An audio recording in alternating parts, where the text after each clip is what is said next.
નમસ્તે મિત્રો, હું છું પવન શાહ, શિવ સાંઈ એગ્રો દહેગામથી. હવે આજે હું ઉનાળા ભીંડાની એક સરસ જાત લઈને આવ્યો છું, સનલેન્ડ સીડ્સની રશ્મિકા ભીંડા. હવે ઉનાળુ જાત ઘણી બધી હોય છે, ઘણી બધી સારી હોય છે. આ જાતમાં એવું તો શું છે, તો એવી 3-4 વાતો જે ખાસ છે એ તમને કહીશ. તો સૌથી પહેલી વાત છે આમાં એ જર્મિનેશન, એટલે કે ઉગાવો. બાજુના ફોટામાં જોવા મળશે આખું ખેતર ભરેલું છે, 90% 95% જેટલો ઉગાવો આવી રહ્યો છે. ધૂળ નથી પડી રહી, તમારે ખેતર ખાલી નથી રહેતું. ઉગાવો જલ્દી આવે છે અને સારો રહે છે, બધા છોડ ઉગે છે.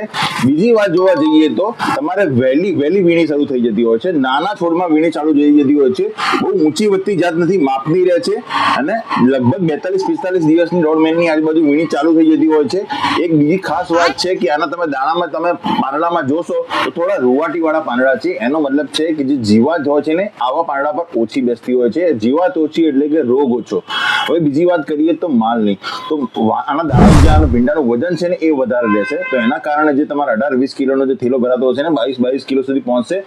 વજન વધારે રહેશે, ઉતારો વધારે રહેશે. લગભગ તમારે સારી વાત કરું તો 70 માવજત સારી આપશો, 70-80 વીણી સુધી પહોંચશે.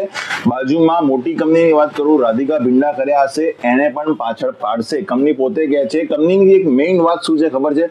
તમારે કોઈ પણ પ્રોબ્લેમ આવે, કંઈ પણ આવે, કંપનીના માણસ નહીં, કંપનીના માલિક ઓનર પણ ખેતરમાં આવી રહ્યા છે. ખેતરમાં આવીને જોઈ રહ્યા છે કેવું છે જર્મિનેશન, કેવો છે ઉતારો, વધ કેવી છે. જો કંપની આટલો સારો સપોર્ટ કરતી હોય ને તો આંખ બંધ કરીને માલ કરાય, ભીંડા કરાય, ઘણી સારી વાત કહેવાય. મેઇન જે છે ભીંડા સારી ક્વોલિટીના હોવા જોઈએ, માપના રહેવા જોઈએ, વધારે ચાલવા જોઈએ. કંપનીનો ઉદ્દેશ્ય એ છે કે 1 વીઘામાંથી 3 લાખનો માલ નીકળે અને જો કંપની એના પાછળ પૂરો પ્રયત્ન કરી રહી છે. હું પણ વિઝિટમાં આવીશ, કંપની પણ વિઝિટમાં આવશે, જોતા રહીશું કેવો માલ ચાલી રહ્યો છે અને 3 લાખની આજુબાજુનો ટાર્ગેટ અમે રાખીશું કે 1 વીઘામાંથી તમે લો. હવે બીજી બધી વાત કરીએ તો સફેદ માખીના જે વાયરસ છે એની સામે સહનશીલ જાત છે. બીજી વાત કરીએ, ઉનાળાનું ટેમ્પરેચર જો વધી પણ જશે ને એની સામે પણ સહનશીલ જાત છે. તો હવે ઉનાળાની જાત માટે આનાથી વધારે કશું ના જોઈએ અને મેઇન વાત છે પૈસા કમાવા મળવા જોઈએ. એ ખેડૂતનો ઉદ્દેશ્ય હોય છે. માલ સારો ચાલશે તો પૈસા પણ મળશે મિત્રો. ધન્યવાદ.